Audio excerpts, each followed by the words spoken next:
উপন্যাসের বইগুলো এখন আগের মতো রুক্ষ লাগে না। মাঝে মাঝে পড়তে পড়তে গভীর স্মৃতিতে ডুবে যায়। কখনো কখনো মাহাতিমের দুষ্টু কথাগুলো ভেবে বই হাতে খিলখিলিয়ে হাসে। কখনো মাহাতিমের চিন্তায় মুখ কালো হয়ে বই নামিয়ে রাখে। আয়নার সামনে চুল আঁচড়াতে গেলে মনে হয় এই বুঝি পেছন থেকে জড়িয়ে ধরল, এই বুঝি পেছন থেকে কাঁধে মুখ গুজে দিল। কিন্তু দিন শেষে কেউই তার গা কাঁপিয়ে শিরশির অনুভূতিটা জাগাতে আসে না। কেউ সম্মোহন দৃষ্টিতে মুগ্ধ করে হাসি ছুঁড়ে তাকায় না। দিন রাতে যখনই মাহাতিম একটুখানি অবসর পায় তখনই মেহনুরের খোঁজ নেয় সে। মেহনুর প্রতিবারই জিজ্ঞেস করবে, কবে আসছেন? মাহাতিম হর হামেশার মতো একই উত্তর দেয়, এই তো আর কিছুদিন। কয়েক মিনিটের জন্য মনে হতো কালই চমকে দেওয়ার মতো মাহাতিম আসছে। আবার মন থেকে জবাব আসতো, অপেক্ষা করিস না, সে আসবে না। রাতে ঘন্টার পর ঘন্টা কথা বললেও মেহনুরের কাছে শূন্য শূন্য ঠেকে। যেন কত কথা বলার ছিল, সেগুলো নিষ্ঠুর সময়ের জন্য ফুরিয়ে গেছে। একদিন রাতে ঠকঠক করে দরজায় কড়া নাড়ার শব্দ হলো। মেহনুর চমকে গিয়ে অদ্ভুত শিহরণে লাফিয়ে উঠল। বইটা নির্দয়ের মতো ফেলে রেখে তাড়াহুড়ো করে দরজা খুলতে লাগলো। প্রশস্ত এক হাসি দিলেও মনটা ভীষণ মুষড়ে পড়ল তার। হাসিটা মন থেকে উঠে গেলেও ঠোঁট থেকে মুছল না। সে তার দাদাভাইকে দেখে কেন মন থেকে খুশি হলো না? দাদাভাইয়ের জায়গায় যদি অন্য কেউ হতো তাহলে খুব খুশি হতো। দাদাভাই সেদিন রাতে উদ্ভট কথা বলল, দাদু ভাই, যদি তোমাকে সব সময়ের জন্য আমার কাছে রেখে দেই তাহলে তুমি থেকে যাবে? বিষণ্ণ ভারাক্রান্ত মেহনুর কোনো কিছু না ভেবে চুপ ছিল। মাহাতিমের আসবো আসবো করে আশাভঙ্গের কথাগুলো মনে পড়তেই অন্যমনস্ক গলায় বলেছিল, আমি থাকবো। অন্যমনস্ক মেহনুর যদি একটুখানি সজাগ হতো, যদি একটু বুঝতো তাকে এমন প্রশ্ন কেন করা হচ্ছে, তাহলে সে বুঝি লাগেজ ফেলেই পালিয়ে যেত। হান্নান শেখের ধূর্ত ইচ্ছাটা যদি মাইন্ড রিডিংয়ের মতো ধরা পড়তো তাহলে মেহনুর আর স্বাভাবিক ভঙ্গিতে থাকতে পারতো না। গোল গোল চাহনিতে বরফের মতো জমে যেত সে। হান্নান শেখ নিজের রুমে ফিরে আসতেই তোষকের নিচ থেকে ফোন, ক্যালেন্ডারের সবশেষ পাতা থেকে স্কচ ট্যাপে আটকানো সিম, মস্তিষ্কের ভেতর থেকে হাতড়ে বের করা মুখস্থ নাম্বার একত্র করলো। কলটা ডায়ালে দিতেই 3 থেকে 4 বার বাজার পর রিসিভ হলো। হান্নান শেখ ওরফে কালাম সর্দার নিচু গলায় বলল, খবর কি সজীব? সজীব নামের ছেলেটা ঘ্যাট করে বিশ্রী হাসি দিল। ফচ করে একদলা পানির পিক ফেলে বলল, আপনার মালদেহি নায়কের লাহান হ্যারে টপকাইতে বহুত কসরত করণ লাগবো। এই লিপ্পা সোয়াইপার দলডারে আইতে কইছি, হালারে মেডিসিন লইয়া আইতাছে। প্যাডে চাক্কুর হান্দাইয়া মোচড় মারলেই দম শেষ। কোনো টেনশন নাই মামু, আপনি নিশ্চিত থাকেন। দীর্ঘদিনের ষড়যন্ত্রটা বাস্তবায়ন হতে যাচ্ছে। সব রকমের কলাকৌশল প্রস্তুত করা শেষ। এখন শুধু শিকারের জন্য অপেক্ষা। চারদিক থেকে হানা দেওয়ার জন্য উত পেতে আছে দলবল। একটা ইশারা পেলেই জানোয়ারের মতো কোপ চালাবে তারা। ঘড়িতে টিকটিক করে 10টা বেজে যাচ্ছে। রাত্রিকালীন সময়। জঙ্গলের গোপন আস্তানায় 3টে ছেলেপিলে নিয়ে বসে আছে কালাম। উঠোনের চৌকিতে চুপচাপ বসে আছে সে। তার সামনে এক পেয়ালা ধোয়া ওঠা মালাই চা। পেয়ালার হাতলটা 2 আঙ্গুলে পেঁচিয়ে সোজা ঠোঁটের কাছে আনে। হালকা একটা ফু দিয়ে ছোট্ট চুমুক দেয়। আবেশে চোখ বন্ধ করে ফেলে কালাম। চতুর মস্তিষ্কটা প্রচণ্ড আরাম বোধ করে। চাচা। চাচার বিকৃত সম্বোধনে একটু বিরক্ত হয় কালাম। চোখ বন্ধ রেখেই মাথা নেড়ে সায় সূচকে ইশারা করলো। তা দেখে ছেলেটা একটু পুলকিত হলো। বাকি দুজনের দিকে একবার করে চেয়ে নিয়ে এবার মুখ্য কথায় ফিরল। কণ্ঠে একটু সতর্কতা মাখিয়ে এক বুক ভয় নিয়ে বলল, বাইরে তো একটু গুইরাহি, হেই কন্তে কামলা খাটতাছি চাচা, একটু বাইরে যাইতে চাইতাছি, একটু যাই। সাথে সাথেই দুপাশ থেকে কোনোই গুতা খেলো ছেলেটা। তার দুপাশে থাকা দুজন ছেলে আরও কিছু বলার জন্য তাগাদা দিল। ছেলেটা ইশারার গুতা খেয়ে আমতা আমতা করে বলল, না মানে হয়েছে কি চাচা, বিল্লাল আর মফিজও আমার লগে যাইতে চায়, আপনি যদি। একটানা চুমুক দিয়ে পেয়ালাটা নামিয়ে রাখলো কালাম। চোখ দুটো বন্ধ করে যোগাসনের মতো বসে আছে সে। গলাটা গম্ভীর করে খড়খড়ে সুরে বলল, যেতে চাস যাবি, কিন্তু গোসল ছাড়া এই আস্তানায় ঢুকবি না। কথাটার গভীর অর্থটা অন্য কেউ না বুঝলেও ওরা তিনজন ঠিকই বুঝলো। রাতের এই নিরিবিলি সময়ে ফুর্তি করতে চাচ্ছে ওরা। এসব বিষয়ে হস্তক্ষেপ দেখায় না কালাম সর্দার। একসময় সেও যৌবনকালে এসব নিয়ে মত্ত ছিল। বিভিন্নভাবে সিনেমার টিকিট জোগাড় করে নানা অসাধু কাজ করত, তাও সেটা লোকলজ্জার চক্ষু এড়িয়ে। তার সঙ্গী সাথীরা নানাভাবে ধরা পড়লেও সে নিজে কখনো ধরা পড়েনি। ব্যাপারটা কাকতালীয় হলেও চরম সত্যি। ছোটে ঝলমলে হাসিটা কায়েম রেখে বাবু, বিল্লাল, মফিজ উঠে গেল। তিনজনই খুশিতে গদগদ হয়ে যেতে ধরলে পেছন থেকে গাম্ভীর্য সুরে বলে উঠল, রমজানের ফার্মেসিতে যাবি না, ধরা পড়বি। মকবুল্লার দোকানে এইসব পাওয়া যায়। আর শোন, যদি কেউ কেলেঙ্কারি করতে গিয়ে ধরা পড়স, এক একটার কল্লা আলাদা থাকবো।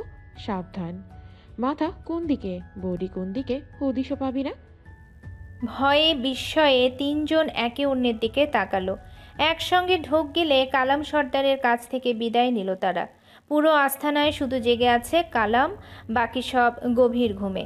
লুঙ্গি ও কোমরের চিপা থেকে ফোন বের করলো। বাটন ফোনটা টিপে কল করলো সে। পেয়ালাটা আবার উঠিয়ে চুমুক দিতে গেলে ওই মুহূর্তেই রিসিভ হলো কলটা। বিপরীত পাশ থেকে মার্জিত ও সভ্য সূচকে বলল, হ্যালো। উত্তর না দিয়ে বেশ জোরে চুমুক দিল কালাম। ভাবভঙ্গি এমন যেন চা খাওয়াটাই প্রধান কাজ, বাকি সব পরের ব্যাপার। হঠাৎ সে খেয়াল করলো একটা হ্যালো বলার পর আর কোনো শব্দ আসছে না। চায়ে শেষ চুমুকটা দিতেই বিদঘুটে হাসি দিল কালাম। হাসতে হাসতে লুঙ্গির কোচে কপাল মুছে বলল, ভয় জমান বন্ধ হইল নাকি?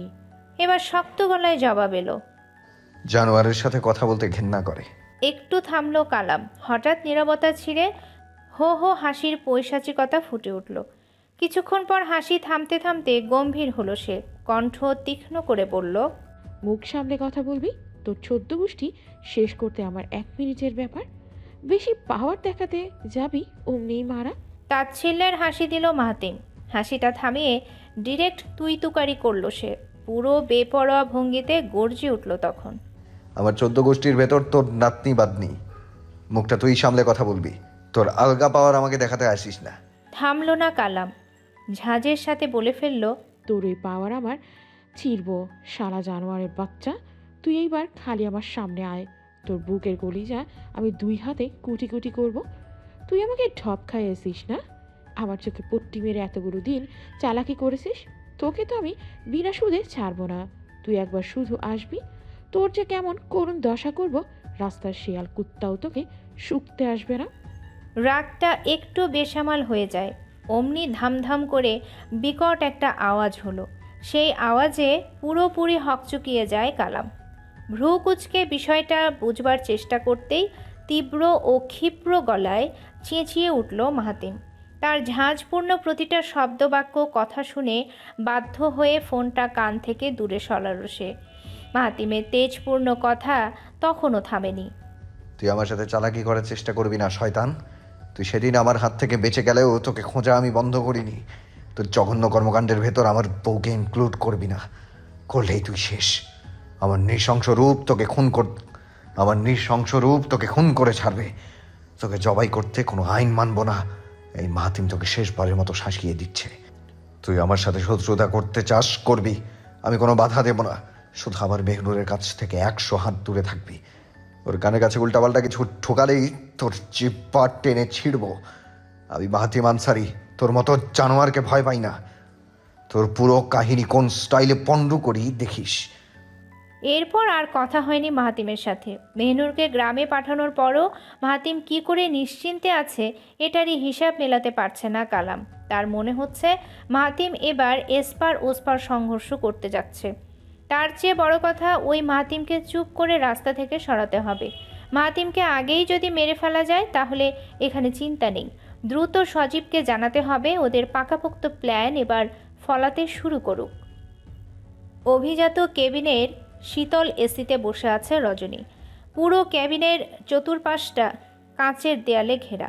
চারপাশে নানা নান্দনিক জিনিস স্থান পেলেও শৌখিনতার ঘাটতি নেই। চারকোনা বাদামি রঙের ডেস্কে বসে আছে সে।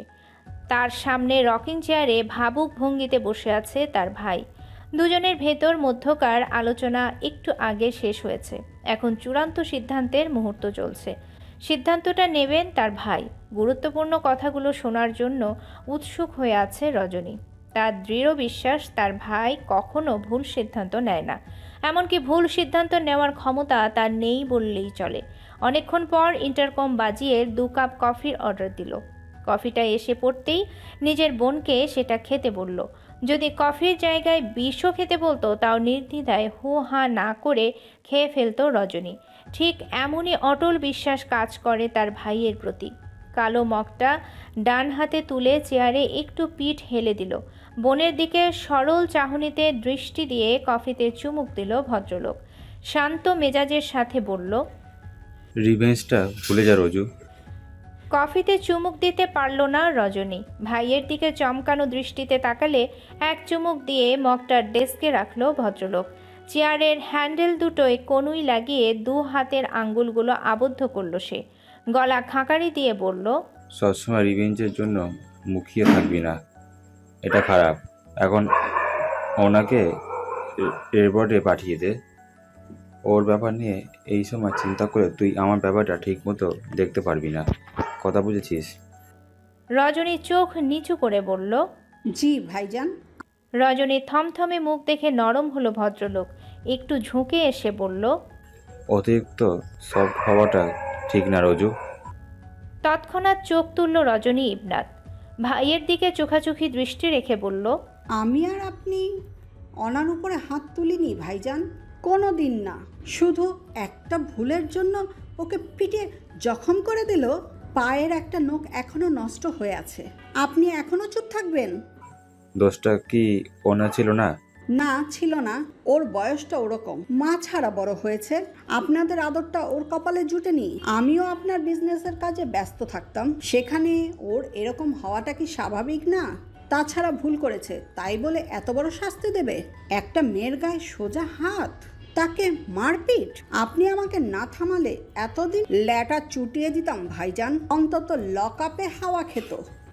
সবসময় বাড়াবাড়ি ভালো না রোজু, এক হাতে কখনো তালি বাজে না, এটা মাথায় রাখবি প্লিজ।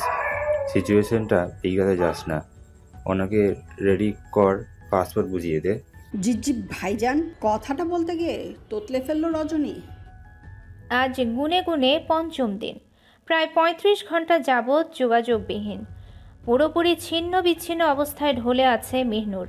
একটা মানুষ কিভাবে নিখোঁজ হয়ে যায়, কোনো সাড়া নেই, কোনো খবর নেই, কোনো খোঁজ নেই। মাতিম যে ভেতরে ভেতরে কিছু একটা নিয়ে খুব মশগুল থাকতো, সেটার জন্য কি খারাপ কিছু হয়েছে? তাড়াতাড়ি নিজেকে শান্ত করে মেহনুর। এসব কুলক্ষণ নিয়ে ভাবলে সে স্থির থাকতে পারে না।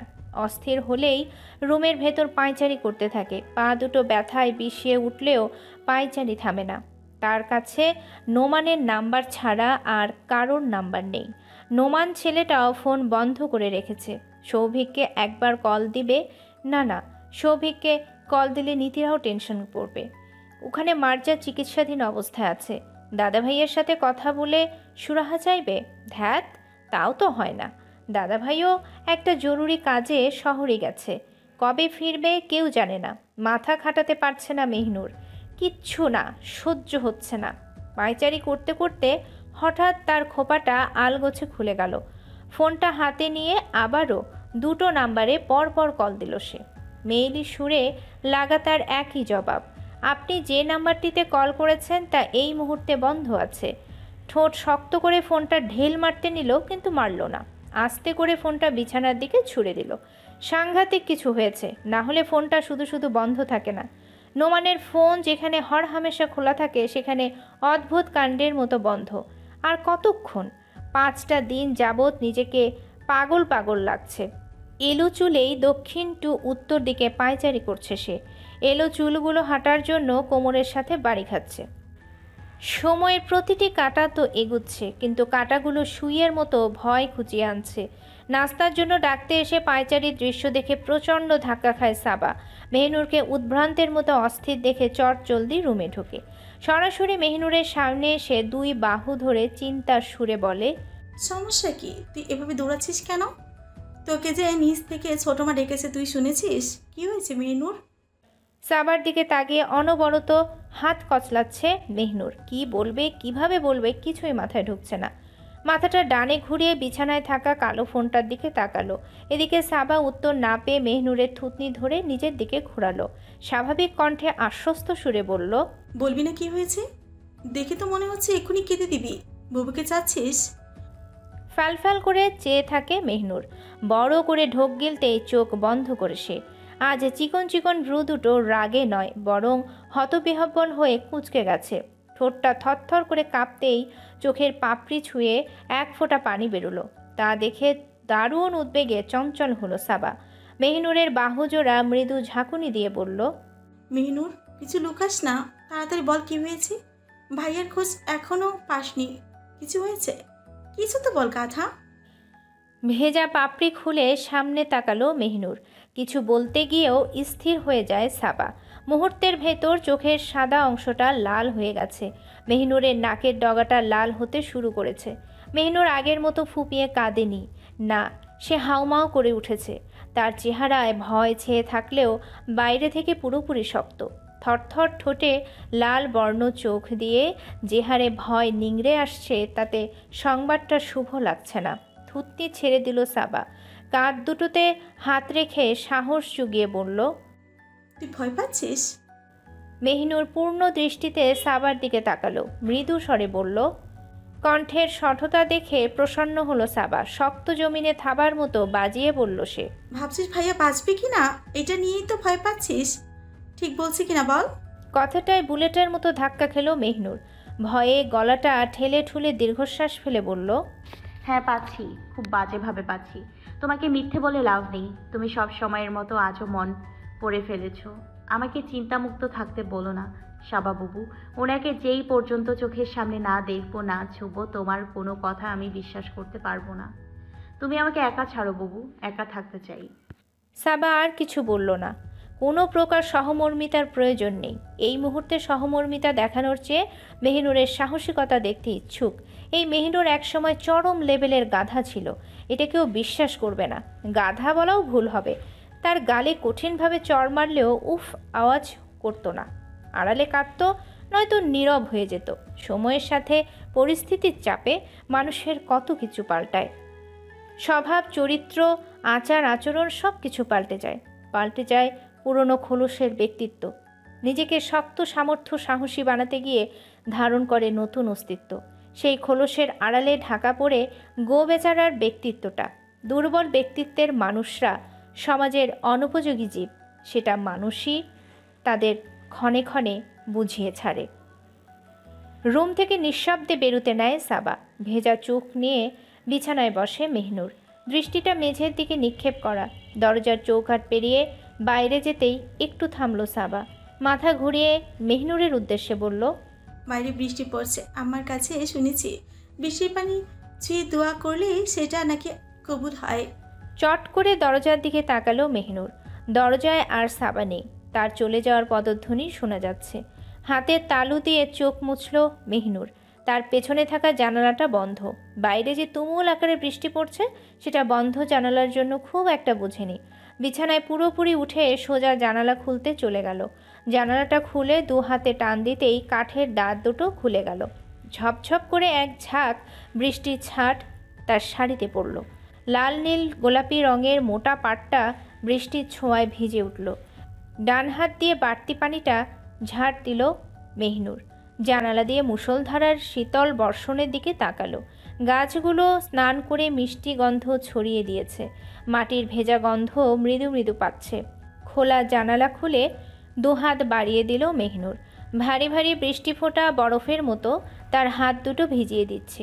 গভীর করে দম নিয়ে চোখ বুজল সে। হাত দুটো মুঠো করতেই চোখ ভিজে উঠল। ভেতরের সব কিছু উজাড় করলো ওই মুঠোর মধ্যে। প্রতিটা কথা আওড়াতে আওড়াতে চোখ থেকে টপ টপ অশ্রু ঝরছিল তার। তবুও থামেনি মেহনুর। সবটুকু কথা ব্যক্ত করতে অস্থির হলো সে। আমার জীবনে এরকম পরিস্থিতি কখনো আসেনি। আমি নিজের জন্য কষ্ট পেলেও আজ ভেঙে যাচ্ছি। আমি খুবই দুর্বল, খুবই বেশি দুর্বল। এই দুর্বলতা তাকে না দেখা পর্যন্ত কাটবে না। আমি শুধু জানি আমি তাকে প্রচণ্ড ভালোবাসি। এই ভালোবাসার ব্যাখ্যা দেয়া যায় না। আমার মধ্যে যেই ভয় ভর করেছে তা দয়া করে দূর হোক। আমার স্বামী আমার অভিভাবক, আমার সব কিছু সুস্থভাবে ফিরে আসুক। সে আমাকে কোনো দিন কষ্ট দেয়নি, কোনো দিন আমাকে নিচু চোখে দেখেনি। আমার মধ্যে হাজারো খুঁত থাকলেও তার কাছে অপদস্থ হইনি। আমাদের সাক্ষাৎ খুবই অল্প দিনের হতো, বারবার সে দূরে চলে যায়। আমি চাইলেও বাধা দিতে পারি না। আজ সে কোথায় আছে আমি জানি না। যেই ফোন দিয়ে কিছুদিন আগেও কথা বলেছি, সেই ফোনটা 5টা দিন ধরে বন্ধ। আগে কখনো ফোন বন্ধ হয়নি। আমি তাকে কোনোদিন অসভ্য বলবো না। সে একবার ফিরে আসুক। মুঠো ভরে ভরে নিচ দিয়ে লম্বাকারে পানি পড়ছে। বৃষ্টি যেন মুঠো ভর্তি করার মহা আনন্দে আছে। হঠাৎ পেছন থেকে রাগ দেখিয়ে বলল, কানে মায়ের ডাক শুনে চমকে গেল মেহনুর। অতি দ্রুত নিজেকে ধাতস্থ করে হাত ভেতরে ঢোকালো। আঁচলে মুছতে মুছতে মাথা না ঘুরিয়ে বলল, তুমি যাও, আমি আসছি। হাত বাইরে দেব না। মাহমুদা এক পলক মেয়ের দিকে তাকিয়ে থেকে নিরুত্তাপ কণ্ঠে বলল, মনে থাকে যেন খেতে আই। তোর বড় মা কুমড়োর পাতার বড়া বানিয়েছে, দেরি করিস না। মাহমুদা চলে যেতেই মাথা ঘোরালো মেহনুর। মাহমুদার গমন দেখে জোরে নিঃশ্বাস ছাড়ল। খেতে একদম ইচ্ছে না করলেও কথা রাখার জন্য খেতে হবে। আয়নার সামনে দাঁড়িয়ে 2 হাত মাথায় ওঠালো মেহনুর। এলো চুলটা খোপা করতেই হঠাৎ টুট টুট বেপ হলো। আয়নার ভেতর দৃষ্টি থমকে চোখের চাহনি বড় বড় হতে লাগলো। মাথায় খোপা পাকানো হাত দুটো শক্ত হয়ে আছে। বুকের হৃদস্পন্দনটা এক ধাপ করে বাড়ছে। এটা কি ভ্রম না সত্যি? কল্পনা না বাস্তব? অতীত না বর্তমান? কণ্ঠনালী শুকিয়ে বক্ষতালু পর্যন্ত শুকিয়ে উঠল তার। আয়না থেকে চোখ সরিয়ে বামে তাকালো মেহনুর। বিছানার উপর কালো ফোনের স্ক্রিনটা জ্বলে আছে। এটা ভ্রমও না, কল্পনাও না, অতীতও না। এটা চূড়ান্ত কোঠায় সত্য যে ফোন বেজেছে। নোটিফিকেশনের টোনটা স্পষ্ট কানে শুনেছে। মাথা থেকে 2 হাত নামিয়ে ফেলল সে। বাঁ দিকে সম্পূর্ণ ঘুরে বিছানার দিকে এগিয়ে গেল। ডান হাত এগিয়ে ফোন হাতে নিতেই ঢোক গিলে নিল। ফোনের উপর নিউ মেসেজেস লেখা। সেখানে বৃদ্ধাঙ্গুল রাখলো মেহনুর। পুরো স্ক্রিনটা বদলে গিয়ে মেসেজের ওয়ালটা ওপেন হলো। সেখানে একটা অপরিচিত আনসেভ নাম্বার থেকে মেসেজ এসেছে। সম্পূর্ণ ইংরেজি কিবোর্ডের ইংরেজি বর্ণমালায় ক্যাপিটাল অক্ষরে লেখা, নিচে আসো, কাউকে বলতে যেও না। অ্যান্টিসেপটিক লিকুইড নিয়ে দ্রুত আসো please. Don't panic. New SIM, mister Ansari. গোয়াল ঘরের কাছে আসতেই বুকটা ধক করে উঠল। চোখ দুটো বিস্ফোরণের মতো স্থির হয়ে গেল। বুকের ভেতরটা তুফানের মতো উত্তাল। দরজার দোরগোড়ায় ছোপ ছোপ রক্ত দেখা যাচ্ছে। টিনের চাল ধুয়ে ঝর্ণার মতো বৃষ্টি পড়ছে। কাঠের বন্ধ দরজাটা এই মুহূর্তে একটুখানি ফাঁক হয়ে আছে। বড় করে ঢোক গেল মেহনুর। আঁচলের নিচে অ্যান্টিসেপটিক বোতল লুকানো। ডান হাতে দাদা ভাইয়ের পুরনো আমলের ছাতা ধরে আছে। মেসেজটা যদি সত্যি হয় তাহলে ভয়াবহ অঘটন ঘটেছে। মাহাতিম অক্ষত শরীরে ফেরেনি। তার নির্ঘাত কিছু একটা হয়েছে। রক্তের নিদর্শন বর্তমানে সেটাই জানান দিচ্ছে। মনে মনে প্রচুর ভয় পেলেও নিজেকে শান্ত রাখল সে। বৃষ্টির পানিতে থপথপ শব্দ তরঙ্গ তুলে এগিয়ে গেল মেহনুর। দরজার কাছে এসে ছাতাটা বন্ধ করে দরজাটা ঠেলে দিল। আস্তে করে দরজাটা খুলে যেতেই ভীতু চাহনিতে ভেতরে তাকালো।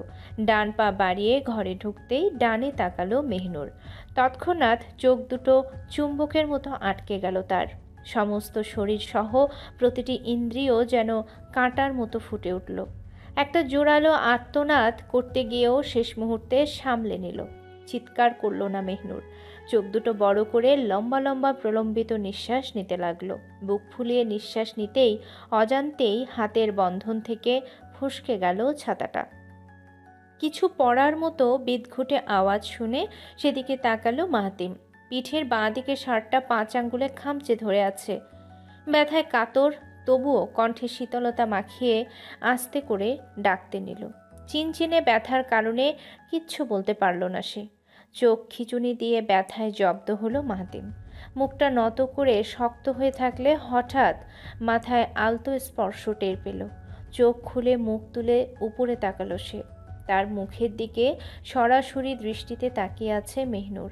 স্থির চোখ থেকে ফোঁটায় ফোঁটায় অশ্রু ঝরছে। মারাত্মক আশ্চর্য হলো, পুরোপুরি নির্বাক হয়ে গেল সে।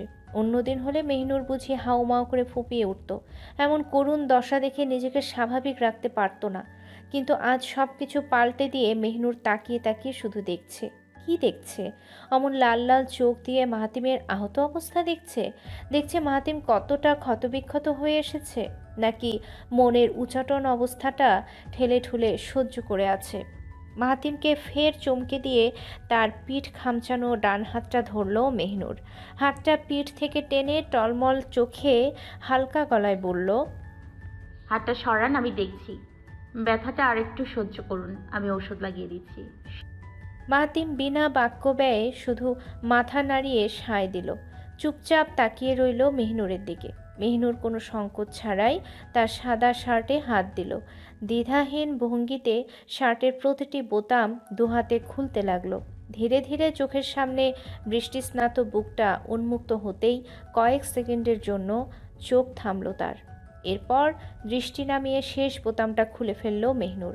শার্টের দুই প্রান্ত ধরে কাঁধ ছাড়িয়ে খুলতে নিলে পিঠের ক্ষত জায়গাটায় চোখ পড়ল।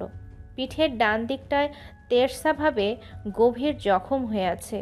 মেহনুর সেখানে থমথমে দৃষ্টিতে তাকিয়ে থাকলে মাহাতিম আশ্বস্ত গলায় বলল, ভয় পেও না, সেরে যাবে। চোখ ঘুরিয়ে মাহাতিমের দিকে তাকালো মেহনুর। ঢোক গিলে নিচু গলায় বলল, ছাড়বে? মাহাতিম চোখ বন্ধ করে আশ্বস্ত করল, আস্তে করে বলল, সারবে। উত্তর পেয়ে নির্বিঘ্নে শার্ট খুলে আনলো মেহনুর। ক্ষতের দিকে তাকালেই গা শিরশির করছে তার। তবুও মুখের উপর ভয়নাশক মুখোশ এঁটে ক্ষত পরিষ্কার করল। বুদ্ধি করে সঙ্গে লম্বা এক ফালি সাদা কাপড় এনেছিল, সেটা দিয়ে মাহাতিমের নির্দেশ মতো বুকে পিঠে ড্রেসিং করে ফেলল মেহনুর। মাহাতিমের রক্তমাখা হাত দুটো গামছা ভিজিয়ে পরিষ্কার করে দিল। বাইরে তখনও অঝোর ধারায় বৃষ্টি পড়ছে। উঠোনে জমেছে জলাবদ্ধ পানি। নাছোড়বান্দা মাহাতিম কড়া গলায় বলে দিল সে এই মুহূর্তে বাড়িতে ঢুকবে না। এমন শরীর নিয়ে সকলের সামনে যাওয়া মানে নানা প্রশ্নের মুখোমুখি। মেহনুরকে আপাতত বাড়ি ফিরতে বলে স্বাভাবিক আচরণ করতে বলল। সকলের কাছে তার আগমনের খবরটা চাপা রাখতে বুঝিয়ে দিল। মেহনুর সবটা শোনার পর অন্যদিকে ভিড়ল না। কেন মাহাতিম লুকোচুরি খেলতে চাইছে আজ জেনেই ছাড়বে। সমস্ত কথা কাটায় কাটায় জানা পর্যন্ত হাল ছাড়বে না মেহনুর। মাহাতিমকে একা ফেলে ভুলেও বাড়িতে যাবে না। দরকার পড়লে এখানে আস্তানা গাড়তে প্রস্তুত। গোয়ালঘরটা বর্তমানে পরিত্যক্ত। সবকটা গরু গাভীকে অন্যদিকে অন্য ঘরে রাখা হয়েছে। অবসর ও একাকী সময় কাটানোর জন্য এখনও এটাকে ব্যবহার করে মেহনুর। মাহাতিম যেই কঙ্কালসার চৌকির উপর শুয়ে পড়তে নেবে অমনি বাদ সাধল মেহনুর।